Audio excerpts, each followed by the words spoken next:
Cyber ठग रोज नए नए हथकंडे अपना रहे हैं। कभी लोगों को डिजिटल अरेस्ट करके तो कभी दूसरों के बैंक अकाउंट में पैसे डालकर। कुछ ऐसा ही एक मामला फिर अजमेर से सामने आया है, जहां एक साइबर ठग ठगी के पैसों को लेकर पहले ई मित्र संचालक के अकाउंट में डालते और फिर ई मित्र संचालक से कैश लेकर फरार हो जाते थे। ये रिपोर्ट देखिए।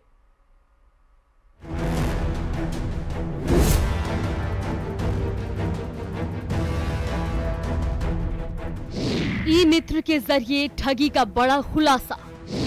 एक ठग गिरफ्तार, दूसरा मौके से फरार। कहां तक जुड़े तार, ठग उगले राज।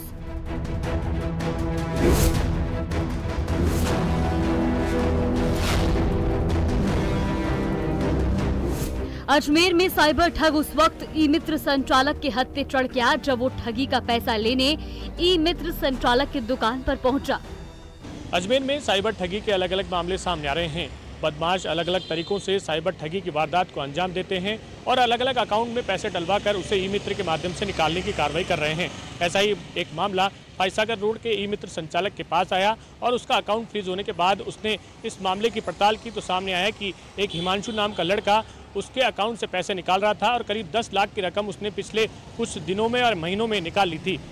दरअसल मामला फाइसागर रोड चामुंडा चौराहे का है, जहां ई मित्र संचालक सुंदर सिंह के खाते से पिछले कुछ महीने में किश्तों में लगभग 10 लाख रुपए निकाल लिए गए। ठग ई मित्र संचालक के खाते में साइबर फ्रॉड की रकम डालते थे और फिर ई मित्र से कैश लेकर फरार हो जाते थे। लेकिन जैसे ही साइबर सेल की नजर इन संदिग्ध ट्रांजैक्शंस पर पड़ी तो खाता फ्रीज कर दिया गया, जिससे ई मित्र संचालक को साइबर ठगी की शक हुआ। इसी दौरान आरोपी युवक दोबारा पैसे लेने पहुंचा। वैसे ही ई मित्र संचालक ने स्थानीय लोगों की मदद से एक साइबर ठग को पकड़ लिया, जबकि उसका दूसरा साथी भागने में कामयाब रहा। ये मतलब ई मित्र से कैश निकलवाते थे और दूसरे अकाउंटों में पैसे डाल करके और कैश लेके जाते थे हमारे से। लेकिन ये अकाउंट, ये इनके पास जो पेमेंट आता था ये हमारे को पता नहीं कहाँ से आता था। जब हमारे अकाउंट फ्रीज होने लगे, जब हमको पता चला कि इनके ये धोखाधड़ी का काम है, साइबर क्राइम के थ्रू इनकी रिपोर्ट हुई है। फिर कितना पैसा निकाल के ले गए आपके यहाँ से? ये कभी 50,000 रुपए लिए, कभी 20,000 रुपए लिए, कभी 70,000 रुपए लिए, कभी 99,000 रुपए लिए, कभी इन्होंने 2 लाख रुपए भी लिए। फिलहाल हरिभाव उपाध्याय नगर पुलिस पकड़े गए आरोपी हिमांशु से पूछताछ कर रही है और इस पूरे साइबर ठगी गिरोह की कड़ियों को जोड़ने में जुट गई है। युवक ने स्वयं को वैशाली नगर का रहने वाला हिमांशु और फरार साथी का नाम नमन ओझा बताया है।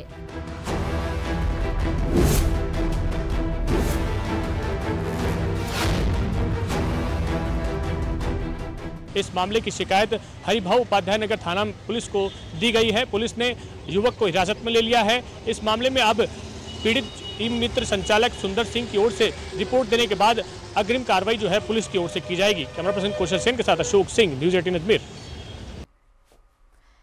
खैरथल तिजारा से की भिवाड़ी से बड़ी खबर आपको दे रहे हैं, जहां पर कैपिटल हाई स्ट्रीट इलाके से बाइक चोरी हुई है। बाइक चोरी की घटना सीसीटीवी में कैद हुई है। बाइक का लॉक तोड़ बाइक लेकर फरार भिवाड़ी में नहीं रुक रही है चोरी की गई घटनाएं। तो बड़ी खबर इस वक्त आपको हम दे रहे हैं, जहां पर कैपिटल हाई स्ट्रीट इलाके से बाइक चोरी का ये पूरा मामला। बाइक चोरी की घटना सीसीटीवी में कैद हुई है। बाइक का लॉक तोड़ बाइक लेकर फरार हुए हैं ये बदमाश। भिवाड़ी में नहीं रुक रही हैं बाइक चोरी की ये वारदातें। तो लगातार बाइक चोरी की घटनाएं बढ़ती जा रही हैं। कैपिटल हाई स्ट्रीट इलाके से बाइक चोरी का ये पूरा मामला आया है सामने। बाइक का लॉक तोड़ बाइक लेकर फरार हुए हैं।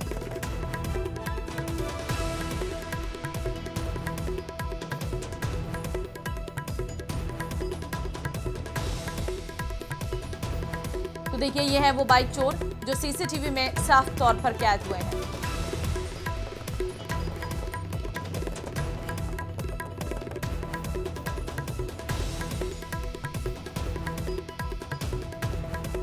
जोधपुर की 44 बस्तियों में जगमगाती रोशनी के बीच संघ के स्वयंसेवकों ने पथ संचलन किया, जहां स्थानीय लोगों ने जगह जगह पर स्वयंसेवकों का स्वागत किया।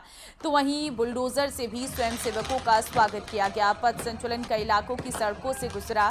स्थानीय लोगों का कहना है कि संघ की शाखाएं बच्चों को संस्कारित तो बनाती ही हैं, उनमें चरित्र निर्माण और राष्ट्र चेतना की भावना को भी जागृत करती हैं। शाखा के माध्यम से अनुशासन, संयोग, राष्ट्रभक्ति की भावना विकसित होती है, जो मूलतः व्यक्ति निर्माण का कार्य करती है।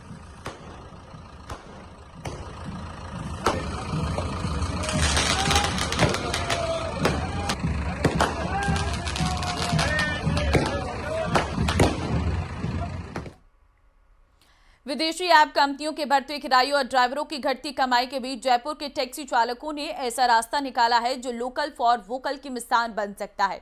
अब ये ड्राइवर खुद अपना ऐप चलाएंगे, जहां ना सरचार्ज प्राइस होगा और ना ही कमीशन का बोझ। लेकिन इस लोकल ऐप को सड़क पर उतारने से पहले अब चाहिए सरकारी मंजूरी। ये रिपोर्ट देखिए।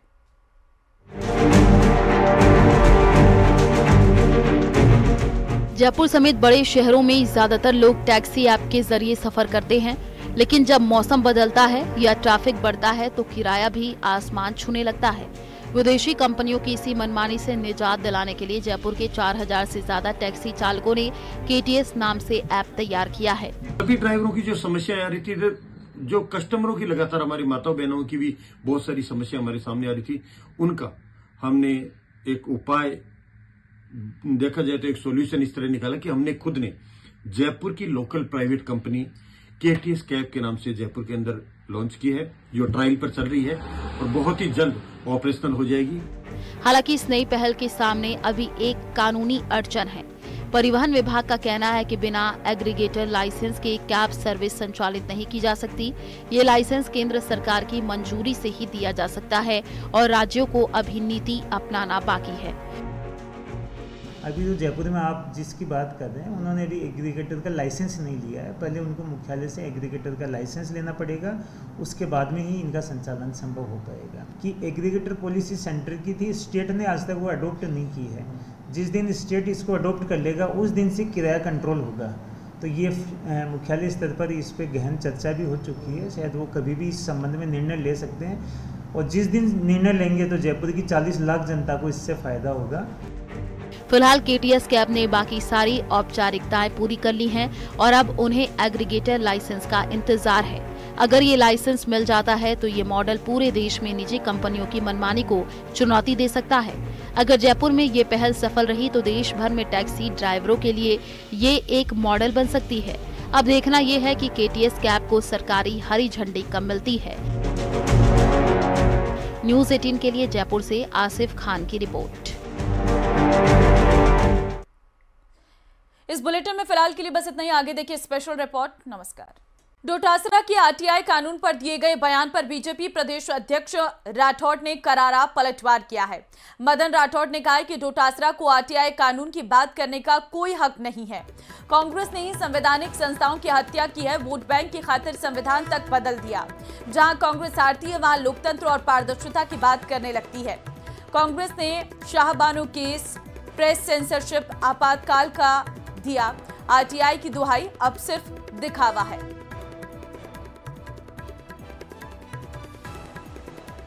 डोटासरा जी अनर्गल बयानबाजी करते हैं। RTI के बारे में वो क्या जानते हैं? उन्होंने हमारी संवैधानिक संस्थाओं की कितनी बार हत्या की है। शाहबानो प्रकरण को भूल गए क्या वो? कि शाहबानो प्रकरण में कोर्ट ने और उसको शाहबानो को राहत देने का काम किया था। इन्होंने संविधान में बदलाव कर दिया। तो संविधान की हत्या कांग्रेस ने की है। यही नहीं, हमारी चुनी हुई सरकारों को इन्होंने बर्खास्त किया और आपातकाल के अंदर प्रेस पर सेंसरशिप लगाई। कैसी RTI की बात करते हैं? जब जो संस्था बिल्कुल चुनी हुई सरकारों को बर्खास्त कर दे, हमारी 50 से अधिक सरकारों को इन्होंने बर्खास्त कर दिया। 12 में बाइक सवार मां बेटे की कार से कुचलकर हत्या करने के मामले में फरार आरोपियों को पुलिस ने रामगढ़ के जंगल से गिरफ्तार किया है।